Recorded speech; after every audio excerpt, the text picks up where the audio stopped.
नमस्कार। स्वतंत्र थिएटर की स्थापना 2006 15 अगस्त को हुई थी और ये हम लोगों का जो एक विज़न था इसके पीछे, वो ये था कि यूथ्स को हम कितना ज़्यादा मतलब इस आर्ट फॉर्म को उनके साथ में लेवल कर सकें, कितना ज़्यादा हम उनके लिए सहज कर सकते हैं। तो इस थिएटर की शुरुआत इस सोच से हुई कि हर तरह के यूथ जो है हमारे साथ जुड़ सके और अ, मतलब उनको करने में अगर उनकी कोई बैकग्राउंड नहीं भी है तो भी वो हमारे साथ जुड़ सकते हैं।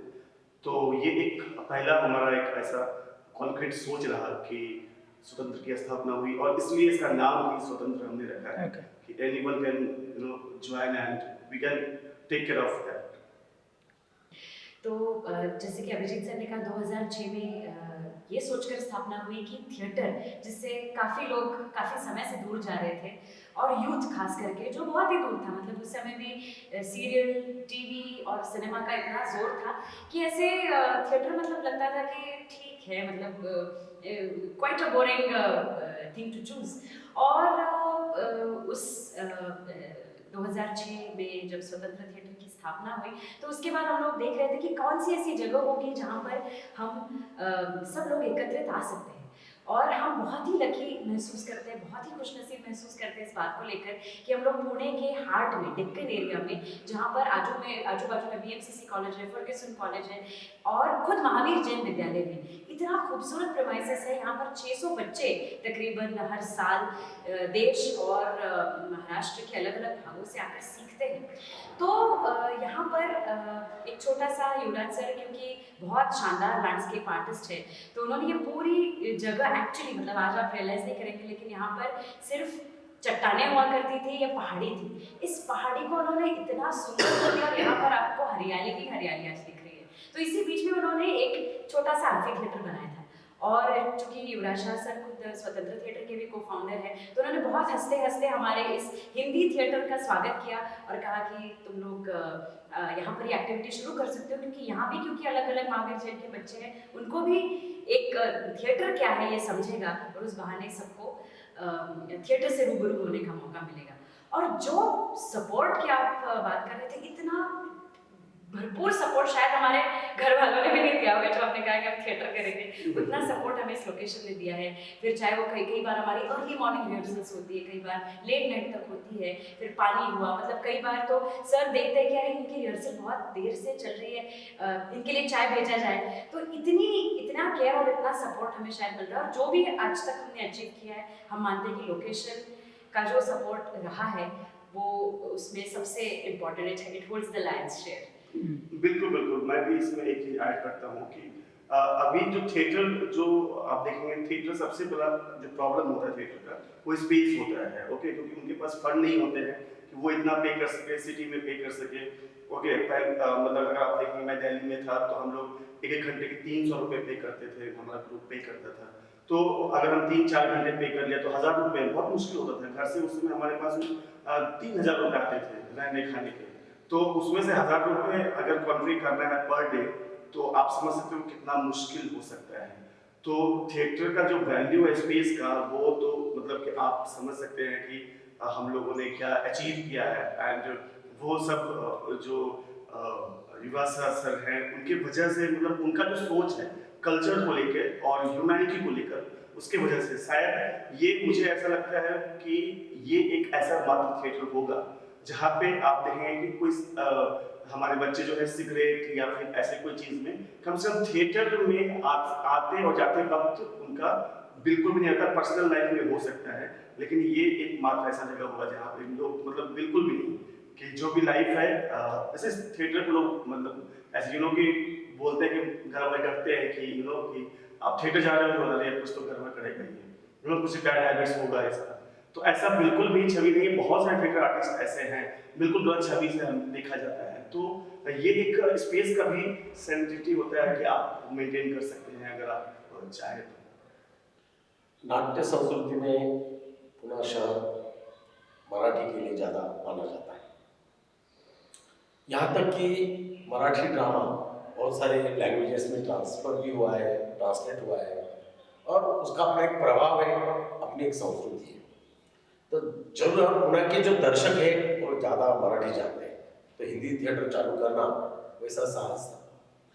लेकिन जो 15-20 साल में शहर में जो बदलाव आया है और शहर का ही रूप बदलते जा रहा है, कॉस्मोपॉलिटन हो रहा है, फिर उसके लिए तुम्हारा आईटी सेक्टर भी है, बहुत सारे स्टूडेंट्स, माइग्रेटेड स्टूडेंट्स, बहुत सारे बच्चे पढ़ने के लिए आते हैं, पूरे हिंदुस्तान से नहीं बल्कि विश्व से आते हैं। तो नेचुरली लैंग्वेज, मराठी लैंग्वेज उनके लिए डिफिकल्ट थी, तो उनके लिए एक वैक्यूम था कि उनके लिए कोई मंच करे। तो हमने ये साहस किया, ये लोग मेरे पास आए, तब मैंने उन्हें कहा कि नहीं, मैं भी स्टूडेंट्स एक्टिविटी से आया हूँ, एक्टिविस्ट था, तो मुझे मेरा तो मकसद इतना ही था कि बस थिएटर के माध्यम से हम युवाओं के साथ जुड़े जाए। इनके साथ में हमने फिर स्वतंत्र थिएटर की स्थापना की, और जैसे कि अभिजीत ने कहा, बिल्कुल विचारधारा में हम खुले रहेंगे, प्रोग्रेसिव रहेंगे, हालांकि हम प्रस्तावित विचारधारा से आगे जाएंगे। तो उस विचार से हमने तीनों ने एक शुरुआत की हिंदी थिएटर को। शुरुआत में दर्शकों को दिक्कतें थी, क्योंकि थिएटर में आर्टिस्ट तो बहुत मिलते थे, क्योंकि अलग अलग गांव से आए हुए उनको तो मंच मिल गया, एक्टिंग तो कर रहे हैं, थिएटर तो शुरू किया, लेकिन दर्शक मिलना मुश्किल था। तो व्यावसायिक ढंग से हिंदी थिएटर चलाना मुश्किल था, जैसे कि अभिजीत ने कहा। इसलिए मैंने इनको ऐसा सपोर्ट किया कि पैसे की चिंता मत करो, उसके लिए हमें हमारा खुद की जगह है, हमारे खुद के आर्टिस्ट है, भले हमारा कमर्शियल शो नहीं हुआ तो भी चले, लेकिन हमने थिएटर चलाया, सालों साल चला। उसमें अभिजीत और धनुष ने हमारी क्रिएटिव डायरेक्टर रही, उन्होंने बहुत मेहनत की, साथ साथ में हमने चिल्ड्रंस थिएटर जुड़ा, और धीरे धीरे धीरे ऐसा हुआ कि दर्शक भी आने लगा। आज के तारीख में पुणे का हमारा एकमात्र हिंदी थिएटर, ऐसा नहीं कि पुणे में पहले हिंदी थिएटर नहीं होता था, हिंदी थिएटर होता था, पृथ्वी थिएटर्स के लोग यहाँ पर आके बीच में ड्रामा करते, इवन गुजराती ड्रामा होते थे, हिंदी ड्रामा होते थे, ऐसा नहीं। लेकिन स्पेशली हिंदी थिएटर जब हमने शुरू किया और आज हम एस्टैब्लिश हुए। हालांकि जो पुणे आपने जाना होगा कि इब्राहिम अलका जी खुद पुणे के थे, जिन्होंने एनएसडी शुरू किया, और एनएसडी का जो करिकुलम है वो उन्होंने लिखा। वो पारसी ग्रस्त थे, लेकिन वो मराठी लैंग्वेज के थे और पुणे के थे। तो पुणे का इतना बड़ा योगदान ड्रामा फील्ड में, तो हिंदी थिएटर भी आज अगर है तो उनकी बदौलत है। तो हमें बहुत प्राउड होता है कि हमने पुणे शहर में हमारा स्वतंत्र थिएटर हिंदी किया, और आज हमारी आइडेंटिटी बनी है, क्योंकि अलग अलग संस्थाएं मराठी ड्रामा करते हैं, प्रयोग करते हैं, एक्सपेरिमेंट करते हैं। पुरुषोत्तम करंडक है, पीडी है, इन लोगों ने आकांक्षा थिएटर है, ये सब लोग मराठी थिएटर करते हैं। लेकिन मराठी लोगों को भी लेकर और अलग अलग शहरों से आए हुए, अलग अलग देशों से आए हुए लोगों को हमने एक मंच दिया, एक अंतर्भारतीय स्वरूप। जो हम नेशनल इंटीग्रेशन की बात करते हैं, अब हमारे मंच पर कभी आइए, रंगमंच पर आपको जितने भी रंगकर्मी देखेंगे, आप देख सकते हैं, हिंदू, मुसलमान, जो भी पारसी, अलग अलग जात धर्म पंथ के लोग, जब हम एक मंच पर एक ये हिंदुस्तान की भाषा हम बोलते हैं, तो मेरे ख्याल से ये बहुत एक अच्छा काम का भी एक हमें स्वतंत्र, इसको हम कोई ना कोई हम जस्टिस करें, ऐसा मुझे लगता है। तो ये थोड़ी दिक्कतें थी, लेकिन आज हम सही दिशा से जा रहे हैं, तो दिक्कतों को हमने पार किया। इनिशियल ईयर्स में जब हमने थिएटर शुरू किया, पहले तो हमें डर था कि हिंदी थिएटर पुणे में चलेगा या नहीं, क्योंकि अभिजीत आया दिल्ली से, वो हिंदी डोमिनेंट था, हिंदी लैंग्वेज अच्छी थी, मराठी जानता नहीं था। धनुष वैसे बैकग्राउंड मराठी थिएटर का था, लेकिन शुरुआत में मुझे ऐसा लगा कि हम मराठी हिंदी थिएटर कर सकते हैं, लेकिन हमने फिर सोचा कि नहीं, हम हिंदी थिएटर ही करेंगे। और जैसे कि मैंने कहा कि शहर बदलते रहा, लोग बदल, पुणे में हिंदी न्यूज़पेपर चालू हुआ पहली बार, तो हिंदी न्यूज़पेपर चालू, तभी हमें क्लिक हो गया कि हिंदी का क्राउड आ रहा है। और जैसे कि आईटी हब हो गया, फिर कॉलेजेस, स्कूल्स और सब अलग अलग भर्ती विद्यापीठ शुरू हुआ, D.Y.. Patil college, symbiosis college, ये जैसे ही शुरू हुए स्वायत्त कॉलेजेस, तब बाहर से स्टूडेंट्स आना बहुत शुरू हुआ जो हिंदी भाषी थे। तो हमें लगा कि हम सिर्फ हिंदी में जाएंगे, क्योंकि मराठी थिएटर बहुत थे पुणे में। और फिर अभिजीत का हिंदी में एक अच्छा प्रभुत्व था, वो टीवी से ही आया था, तो हमने शुरू किया। धनुष जी का ड्रामा का बैकग्राउंड था, और मेरे पास जो थिएटर था, शुरू में हमारे पास बहुत छोटा थिएटर था, शुरू में हमने इसके ऊपर शुरू किया स्ट्रीट प्ले। हमारे पास जगह भी नहीं थी, प्रॉपर्टीज भी नहीं थी, लेकिन मजा आने लगा, लोग जुड़ने लगे, कारवा बनने लगा। वैसे वैसे हमने भी धीरे धीरे डेवलप किया। ये और तो पीरियड 12-13 साल का ये प्रवास है। तो धीरे धीरे फिर हमें उसमें एडवांसमेंट करने लगे, अलग अलग प्रयोग करने लगे। अभिजीत ने खुद के लाइट्स लिए, पैसे, और जैसे कि मैंने कहा कि हमारा अचीवमेंट क्या, थिएटर चलाना मतलब कमर्शियल नहीं था। हमें एक मूवमेंट शुरू करनी थी, जो मूवमेंट में आप आज अगर मुझे पूछा तो हम बहुत सक्सेसफुल हैं। अगर आप मेरे को इकोनॉमिकल पूछे तो हम कुछ बोलेंगे नहीं, क्योंकि हमें पता है अब कभी कभी हमारे किसी से पैसे नहीं, लेकिन उसके बावजूद हमारा ड्रामा एनएसडी में सिलेक्ट हो रहा है, हमारे कलाकार और कहीं जा रहे हैं, हम कम्युनिटी थिएटर कर रहे हैं, हमारे धनश्री लंदन के पार्लियामेंट के सामने बात कर रही है। मेरे ख्याल से ये सब बहुत बड़ी अचीवमेंट थी। फॉरेन के लोग हमारे साथ कोलैबोरेशन करने आने लगे, पुणे के अलग अलग थिएटर के समीक्षक क्रिटिक सब आपके मिलने लगे, तो कहीं ना कहीं हमारा अस्तित्व लोगों ने उसकी दखल ली। हम दखल अंदाज लोगों लेने लगे कि यार ये स्वतंत्र थिएटर नाम। फिर हमने अलग अलग ये प्रयोग किए कि जैसे कि हमने स्पेसिफिक थिएटर हो या प्लेबैक थिएटर हो या फिर हमारा स्ट्रीट प्ले हो, अलग अलग प्रयोग करने के साथ साथ में धनश्री चिल्ड्रन थिएटर्स उसके साथ जुड़े। चिल्ड्रन थिएटर के साथ में जो भी बच्चे आने लगे, बड़े बड़े कंपनीज आईएएस ऑफिसर के बच्चे लोग इधर आने लगे, तो बड़े बड़े लोगों के साथ हम कनेक्ट हुए। तो शुरुआत में जो दिक्कतें थी शुरू में उसको हमने ओवरकम किया। और आजकल जो दिक्कत है मेरे ख्याल से पूरी थिएटर को ही है, खाली मराठी थिएटर को या हिंदी थिएटर को ऐसा नहीं है। आजकल फिर टीवी के साथ हमारा सीरियल्स और सिनेमा इनके साथ स्पर्धा चालू हो जाती है। और ड्रामा ये जो गवर्नमेंट की पॉलिसी हमेशा रहेगी, सिनेमा के लिए लोग पैसे देंगे, इसके लिए लेकिन पैसे देंगे, ड्रामा के लिए कोई नहीं देंगे। और ड्रामा आपको मालूम है रिहर्सल करना, एक शो करना बहुत दिक्कत की बात है। अलग अलग जगह पे जाना, ट्रांसपोर्ट से लेके कलाकार अगर बीमार पड़ गया तो हमारा शो कैंसिल हो जाता है, तो उसमें हमारे नुकसान भी हो सकता है।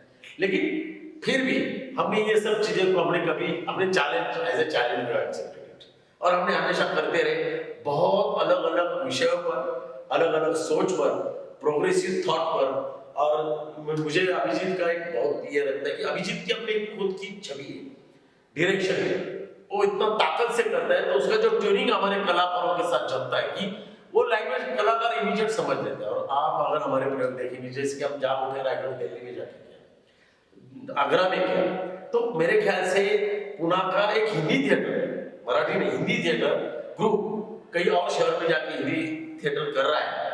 जो पहले ऐसा था कि बाहर के लोग हिंदी यहाँ पे पुणे में करते थे और पुणे के लिए हिंदी थोड़ा ये थी। और दूसरी बात तो ये मेरे ख्याल से आज के दिक्कत तो सिर्फ दर्शकों की है, टिकट के रेट की है, गवर्नमेंट के सपोर्ट की है, थिएटर की अवेलेबिलिटी की, ये बहुत सारी चीजें तो है।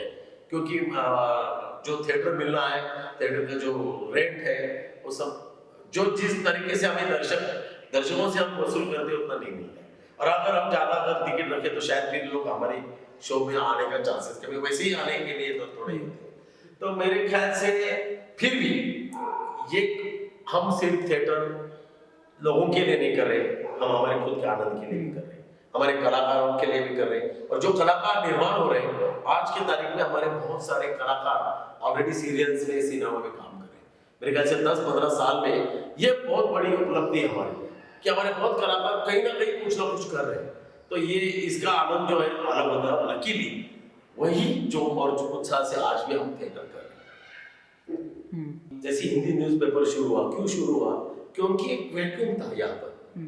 वो लोग चाहते थे ड्रामा देखने के लिए, क्योंकि आए कहाँ से, आगरा से, दिल्ली से वगैरह, वहाँ हिंदी थिएटर था मौजूद। लेकिन जब पुणे में, और आपको मालूम है पुणे में जो लोग आते हैं वो पुणे में ही सेटल होना चाहते हैं। एक बार पुणे में रहे और पुणे की हवा और पानी की अगर चख ली तो उनको लगता है पुणे, तो उनको खाली क्या, उनके थाली में जो कम था वो हमने दे दिया। हिंदी थिएटर के माध्यम से हमने जो थिएटर दी, तो मेरे ख्याल से इसलिए शायद हिंदी दर्शक मिलना हमारे लिए मुश्किल नहीं था। दूसरी बात, यहाँ का जो नाट्य प्रेमी दर्शक है, चाहे वो मराठी हो, गुजराती हो, कोई भी हो, वो नाट्य के ऊपर प्रेम करता है। और वैसे भी वो हिंदी थिएटर देखता ही है, हिंदी सिनेमा देखता है। तो हिंदी की इतनी दिक्कत जो साउथ में है वो हमारे पुणे में तो है। और वैसे भी पुणे कल्चरल कैपिटल है, आप जानते हैं कि मतलब इतने सारे मराठी ड्रामा ऑलरेडी हिंदी में ट्रांसलेट हुए, तो वो लोग वैसे भी मराठी से जुड़े हुए हैं।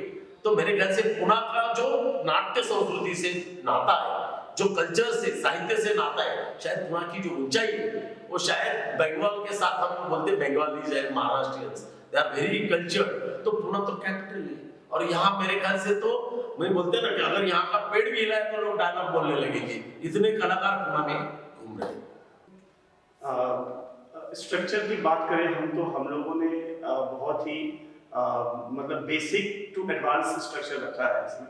और इसमें ये होता है कि अगर आप शुरू में तो जैसे कि हमारा स्ट्रक्चर कंपल्सन एक तो हमने मतलब कि स्ट्रीट के थ्रू जोड़ा लोगों को कि स्ट्रीट प्लेज अगर आप देखेंगे कोई थिएटर ग्रुप जो है वो नहीं कर रहा था, और हम लोगों ने वो एक कंपल्सन एक स्ट्रक्चर में डाला है कि हम कोई भी इश्यूज हो will talk it okay on the street. और हम लोगों ने पूरे शहर में, पूरे महाराष्ट्र में कह सकते हैं, कोल्हापुर, सोलापुर, वो तमाम जगहों पे जाके ऐसे ऐसे जगहों पे जाके स्ट्रीट प्लेज किए।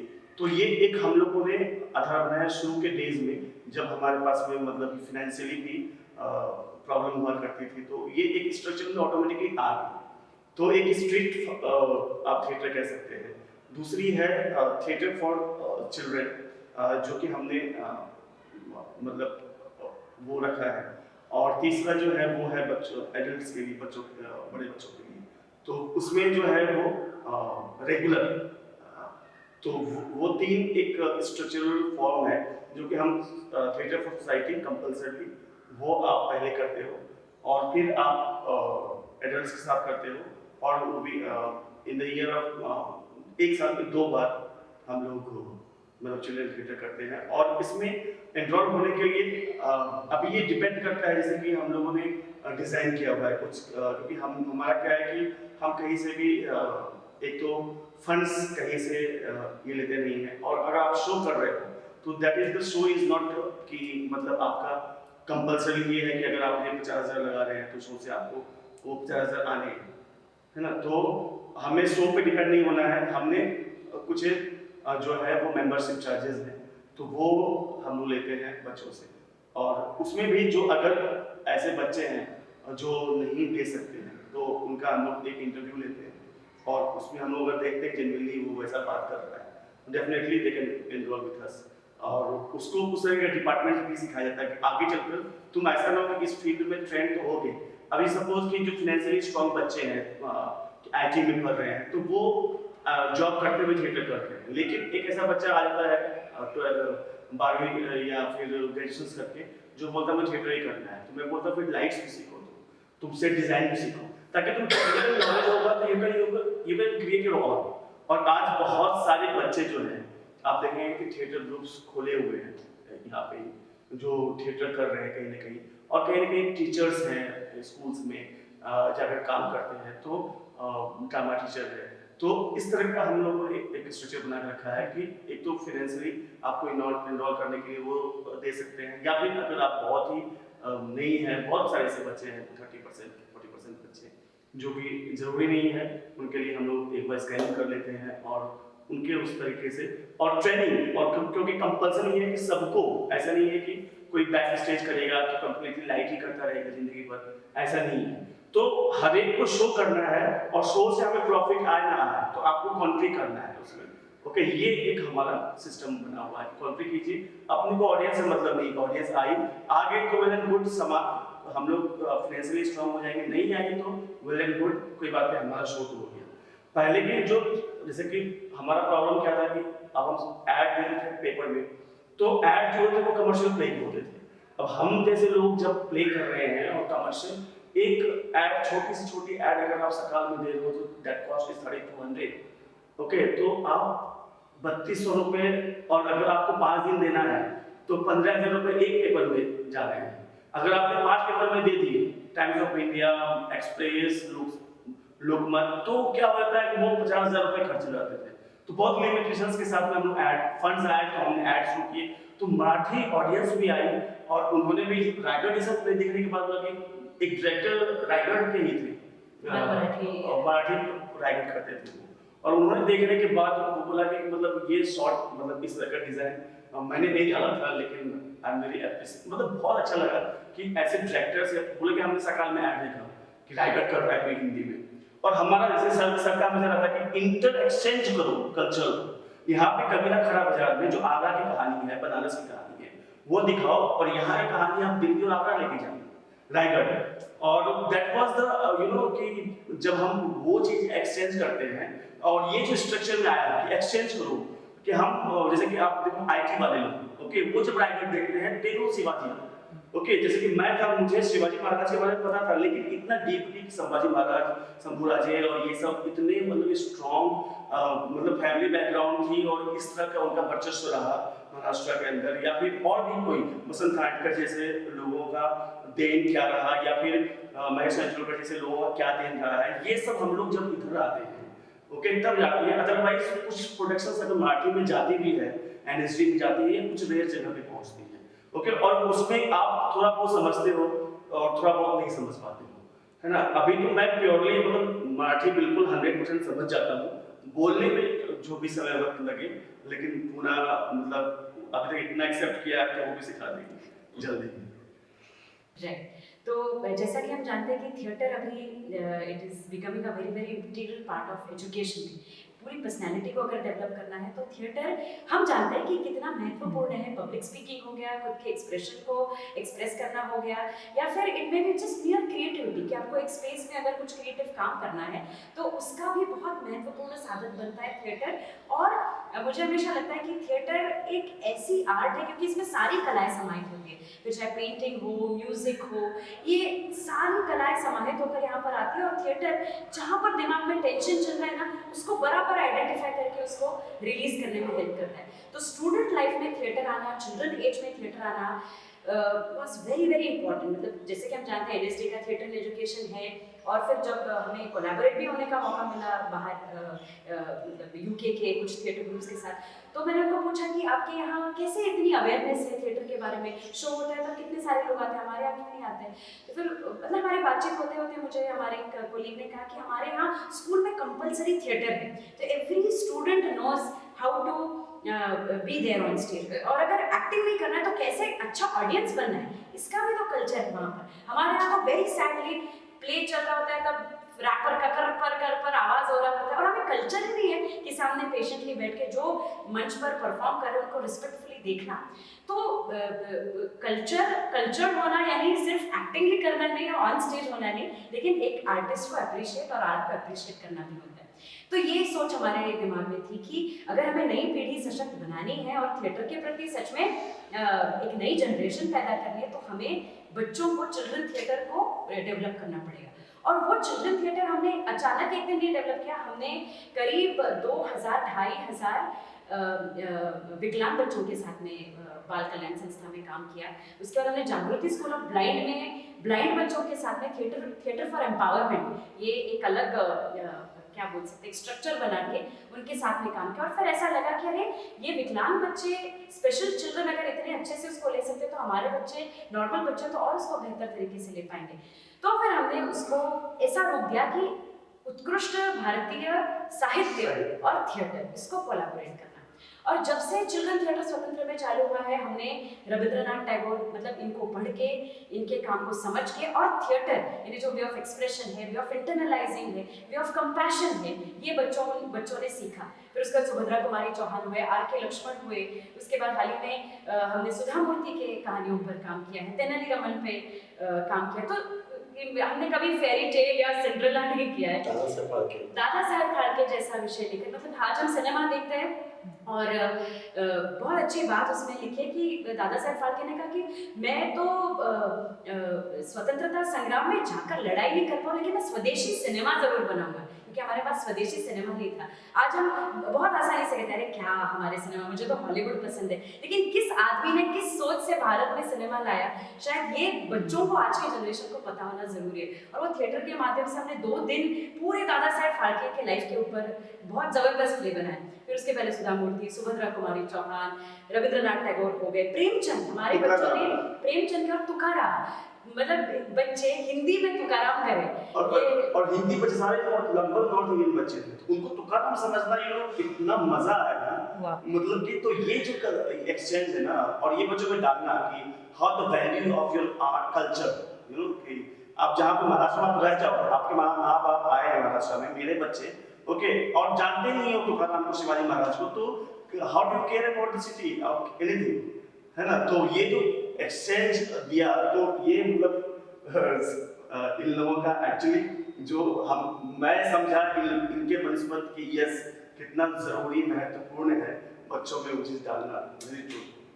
तो मुझे बहुत अच्छा याद दिलाया सर ने। तुकाराम महाराज जो अपनी गाथा बहा देते, वो हमने ऑडियंस से सीन लिया था कि तुकाराम महाराज अपनी गाथा लेकर आए और वो इंद्रायणी में बहाते, और स्टेज पर पूरा पानी का इफेक्ट क्रिएट किया था, और वो छोटे छोटे बच्चे तुकाराम महाराज बोलते बोलते बोलते ऑडियंस से एंट्री। तो मतलब क्या फील किया था मेरे वो एक्टर ने जो तुकाराम प्ले करा था। मतलब उनको लगा कि मैम तुकाराम महाराज को सिर्फ संत बोल के हम लोग समझते थे, लेकिन वो एक समाज सुधारक थे। इस अर्थ से इन सारे हस्तियों को हमें समझने का मौका मिला। सही मायने में मुझे लगता है लिटरेचर, कल्चर और थिएटर का चिल्ड्रन प्रोग्राम एक बहुत अच्छा संगम है। और आपने हमारा स्पेस देखा ही, यहाँ पर बच्चे जब आते हैं, बाप रे बाप, मतलब पेरेंट्स बोलते हैं कि आप इनको रख लो, आप इनको महीने भर रख लो, क्योंकि उनको घर ही नहीं आना चाहते। कोई पहाड़ी पे जा रहा है, मैम हम उधर जाके प्रैक्टिस करें। हमारे काफी सारे मेंटर्स भी रहते हैं, एक एक ग्रुप के साथ में बैठ के, कोई झूले पे बैठ के कर रहा है, कोई घास में बैठ के कर रहा है, कोई इस पेड़ के नीचे बैठ के कर रहा है, और वो पूरा हमारा परिसर नाट्यमय हो जाता है। और युवराज सर जैसे हमेशा कहते हैं कि असली फूल जो हमारे इस वनश्री में है वो ये बच्चे हैं। जब दिसंबर और मई महीने में हमारा चिल्ड्रन थिएटर का यहाँ पर माहौल रहता है, तो बहुत दिल के करीब है चिल्ड्रन थिएटर। और कोरोना की वजह से शायद मई का भी और दिसंबर का भी प्रोग्राम हम लोग मिस कर रहे हैं, लेकिन ऑनलाइन के माध्यम से हम लोग उसमें भी सक्रिय हैं, वहाँ पर जाएगा।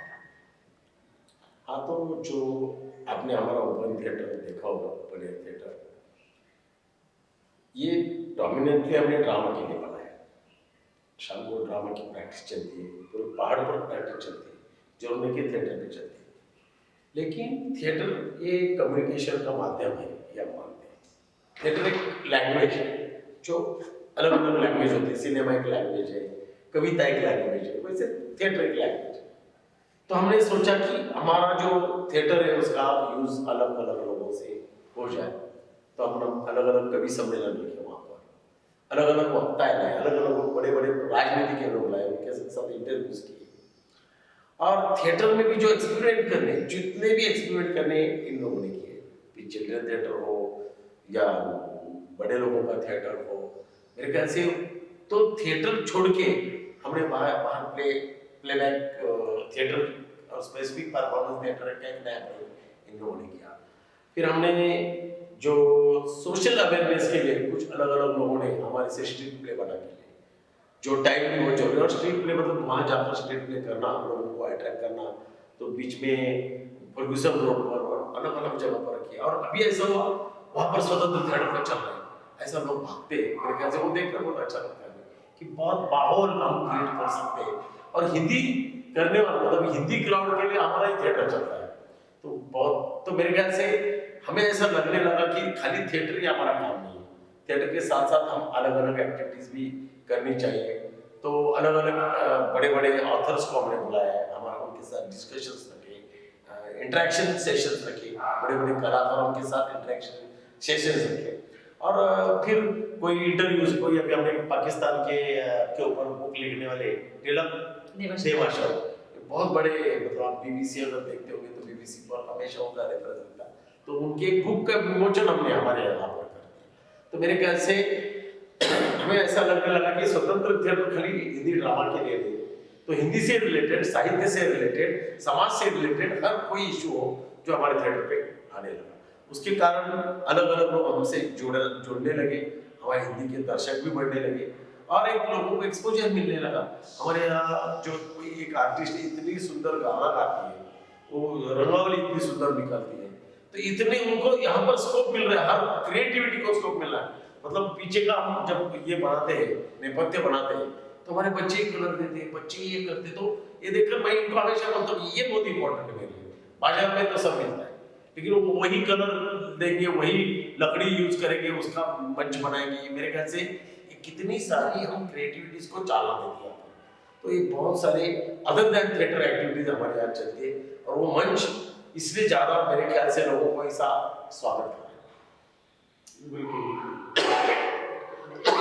तो मैं 2-3 एक्टिविटीज़ के बारे में बात करती हूँ स्वतंत्र थिएटर की। एक तो मतलब कई जगह हम लोगों को ट्रेनिंग करने के लिए बुलाया जाता है। तो हम लोग IIT गुवाहाटी हो, IIT कौन सा खड़गपुर, तो इन सारे जगहों पर जो भी थिएटर रिलेटेड कॉम्पिटिशन्स होती है वहाँ पर हमें बुलाया जाता है। आर्म्ड फोर्सेस मेडिकल कॉलेज में हम लोग हर साल जाते हैं, मतलब सारे पुणे के तो सारे कॉलेजेस में जाते ही, लेकिन जैसे IIT गुवाहाटी में जब हमको बुलाया था तो हम सिर्फ वहाँ पर जजिंग ही नहीं कर रहे थे, लेकिन बच्चों को गाइड भी कर रहे थे कि और कैसे आपके थिएटर को आप अच्छा बना सकते हैं, एक्टिंग स्किल्स को पॉलिश कर सकते हैं। तो इसके लिए वर्कशॉप्स, टॉक्स इस तरह के भी होते हैं।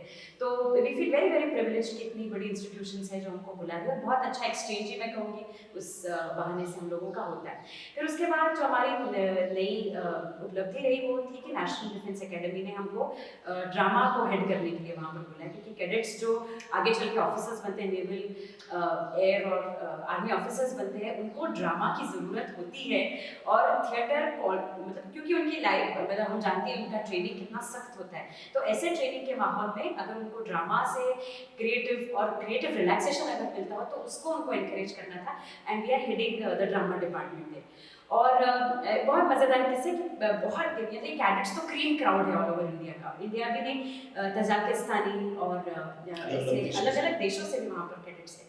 तो वो तो पहले बहुत नापते हैं हमको कि हम जब पहले सेशंस में जाते हैं तब वो हमें हमारी बात नहीं मानते। एक्चुअली इससे पहले दो ट्रेनर्स को वो दो गए अलग अलग जगह से, उनको उन्होंने 4-5 सेशन में फायदा कर दिया। तो अभी हमें और अभी भी ऐसा कहा गया कि आप ज़्यादा टिकने वाले नहीं हैं यहाँ पर। क्योंकि वो मतलब कॉर्पोरेट ही नहीं करते, मतलब आप क्या, मतलब obviously they are very very talented, मतलब फिटनेस और इंटेलिजेंस दोनों में उनके आगे कोई नहीं हो सकता है हिंदुस्तान में आज के डेट में। तो लेकिन धीरे धीरे जब उनको पता चला कि हम लोग वाकई में ऐसे लोग हैं जो थिएटर के लिए समर्पित हैं, जो कला से क्या क्या हमें मिल सकता है उसको शेयर करने वाले लोग हैं, तो शायद उनका इंटरेस्ट, मतलब एक बॉन्डिंग ही इस तरह का हो गया कि वो कंपनी हमें अच्छी लगी। कैडेट्स भी इंतजार करने लगे, अरे सर मैम आप आए क्यों नहीं लास्ट सेशन, ऐसे हमें पूछते थे सामने से, जब हमारा प्ले होता था तब हम नहीं जा पा रहे थे, अरे आप आए नहीं, आप कितने देर हमने आपका वेट किया। और फिर ऐसे नोटिस लगी कि आज ड्रामा सेशन नहीं होने वाला, तो हम तो परेशान हो गए सर। तो ऐसे कैडेट्स में बोलने लगे। फिर उसके बाद उनके ड्रामा का इवेंट होता है, बहुत बड़ा इवेंट होता है जिसमें कैडेट्स खुद परफॉर्म करते हैं। तो हमने उनके साथ में ताजमहल का टेंडर, जो स्वतंत्र का भी एक सेलिब्रेटेड प्ले है, वो कैडेट्स के साथ में किया। और मैं आपको बता नहीं सकती हूँ वो कैडेट्स ने मतलब किस तरीके से उसको इंटरनलाइज करके वो क्या प्रोडक्शन बनाया। और मतलब पूरा थिएटर भरा हुआ था, पूरा थिएटर 2500 4 माले का थिएटर है और Asia one of the top, one of the best and biggest theatre. जो और सबने खड़ा रहकर जो तालियां पीटी, तो उनके जो कमांडर ने बोले कि ये पहला ड्रामा है जिसको इन्होंने अप्रिशिएट किया, और ये पहला ड्रामा है जो आखिर तक हो गया, और आप पहले जो है कोचर जो आखिर तक यहाँ पर टिके। नेक्स्ट ईयर भी बोला आप ही रहोगे। फिर हमारा कंटिन्यू लवासा का भी एक हाँ, तो जैसे एनडीए में जाने का मौका मिला, एनडीए के साथ बॉन्ड होने का मौका मिला, उसी तरह लवासा जो सिटी खैर बन रही थी, और लवासा सिटी में अगर कोई कल्चरल मूवमेंट होनी थी तो उनको लगा कि थिएटर के माध्यम से एक बहुत अच्छा कल्चर यहाँ पर तैयार हो सकता है। तो हम लोग लिटरली एवरी सैटरडे हमारा वहाँ पर स्ट्रीट प्ले होता था, तो काफ़ी अवेयरनेस होने लगा, काफ़ी मतलब हमने बहुत बेसिक विषय लिए, जैसे कि लोग हंसना भूल गए, मतलब आज सिर्फ स्माइली भेज दी तो हो गया काम, बट हमने एक्चुअली व्यक्त होना भूल गए। तो बहुत सोशल रिफॉर्मेशन वाला ही सोसाइटी को अवेयर करने के लिए टॉपिक लेना ऐसे नहीं ना, हमारे जनरल ऑब्जर्वेशन से भी जो ऐसे इंपॉर्टेंट टॉपिक्स है वो भी हम लोग वहाँ पर ले गए। फिर हमने वहाँ पर प्रोसेनियम मतलब रेगुलर थिएटर भी किया। फिर उसके बाद मैं ज़रूर जिक्र करूँगी स्ट्रीट थिएटर का, दोनों बहुत अच्छे से बोल चुके हैं, लेकिन स्ट्रीट थिएटर मुझे लगता है कि स्वतंत्र थिएटर का अविभाज्य अंग है। यहाँ पर जो नया कलाकार आता है वो स्ट्रीट करता ही करता है, और स्ट्रीट थिएटर में चूंकि भाषाएं अलग अलग, मतलब हिंदी, मराठी, इंग्लिश उसको उसमें यूज़ करके म्यूजिक उसमें डाल के बनाना है, तो हमने रिदम्स सीखे, अलग अलग इंस्ट्रूमेंट्स को बजाना सीखा, उनको यूज़ करना सीखा, और स्ट्रीट का एक बहुत ज़बरदस्त क्या बोलते हैं कल्चर ही यहाँ पर हमने पैदा करने का हमें मौका मिला। उसके बाद मैं बात करूँगी प्लेबैक थिएटर की। प्लेबैक थिएटर एक ऐसा थिएटर फॉर्म है जो ऐसी जगह पर होता है जो बहुत डिवास्टेट हो जाती है, जैसे रेफ्यूजी कैंप्स है, वहाँ पर जाकर के प्लेबैक थिएटर होता है, जिसमें जो इंसान बहुत कुछ सह चुका है वो अपनी कहानी बताता है, और एक्टर्स उसको सुन के इमीडिएटली उसको एनैक्ट करते हैं। तो बांग्लादेश में चिटागोंग यूनिवर्सिटी में जो ड्रामा के HOD है वो प्लेबैक थिएटर बहुत करते हैं, तो हमने उनको यहाँ पर इन्वाइट किया था, मुस्तफ़ा कमाल जादरा उनका नाम है। तो उन्होंने आकर हमको प्लेबैक में उन्होंने हमको ट्रेन किया और फिर हमने प्लेबैक थिएटर पहली बार, मतलब शायद हम लोग इकलौते ही हैं जो देश में प्लेबैक थिएटर करते हैं और इसके लिए हम कोई चार्जेस नहीं रखते। तो हमने इश्यूज भी इसीलिए विमेन रिलेटेड इश्यूज या depression related issues, physical issues जो होते हैं, हैप्पी हो जाते हैं, कपड़े रखते हैं, फियर रहता है, you know, insecurities Phobia related to, वाले, हाँ, फिजिकल अपीयरेंस ऑफ समवन, तो वो इश्यूज हमने लिए और लोगों ने भी इतना जबरदस्त रिस्पॉन्स है। मतलब जब प्लेबैक होता है तो लोग आते हैं, अपनी कहानी बताते हैं और वो कहानी बताने के बाद हमारे एक्टर्स बिल्कुल, मतलब वो जैसे कहानी हुई 2 मिनट में उसको सुना और उसको एनैक्ट करके दिखाया गया। और ऑडियंस डिसाइड करती है कि मेरा रोल ये करेगी, मेरे पापा का रोल ये करेगी, मेरे टीचर का रोल ये करेगी, टीचर जिसने एजॉर्ड किया साथ में, ओके, तो ये सारा वोट करते हैं और फिर बोलते हैं कि किसको कितना मतलब मार्क्स देता हूँ मैं, इसने 100% कर दिया, ओके, इसमें थोड़ा कमी रह गया, ये सारा लोग बोलते हैं आके, उसके बाद फीडबैक देते हैं। तो एक थिएटर थेरेपी है, मतलब इससे लिबरेशन का एक्सपीरियंस होता है, क्योंकि कई चीज़ें होती है जो हम दबा के रखते हैं अपने अंदर उस, और लोगों को बताया तो अरे जजमेंटल हो जाएंगे कि ऐसा, लोगों को डर खौफ जो रहता है। और ऐसा साइकोलॉजी कहता है कि अगर हमारे सामने वापस वही घटना जब हम होते हुए देखते हैं तो हमें थर्ड पर्सन पर्सपेक्टिव मिलता है, शायद कुछ रियलाइजेशन होगा, शायद नहीं भी होगा, we never know, but it is a very very important theatre therapy. तो वो प्लेबैक थिएटर हम लोग, और इसमें तो एक बहुत खूबसूरत बात ये हुई, एक लड़की अपने पापा से, उसके पापा उसकी मम्मा को पीटते थे ना, और वो कहानी बताई और पापा से बात करना बंद कर दी, उसको भी पीटते थे वो, तो 12 साल से वो बात नहीं कर रही थी, बोली अब मैं इसके बाद, हमने एक हैप्पी एंडिंग लास्ट में दिया था, एक सॉल्यूशन उसमें दे दिया था, वो देते हैं इस प्लेबैक में, और वो बोली कि मैं अब जो है ना, लगता है आज रात को मैं जाके पापा से बात करूँ, okay, so this is the process, you know, theatre, how theatre can do for, you know, कि आपके जीवन को बदल सकता है। जरूरी नहीं कि वो एक्टर ही निर्माण करे, है ना, समाज को और फिर किसी भी देश को बदल सकता है अगर थिएटर में इतनी ताकत है।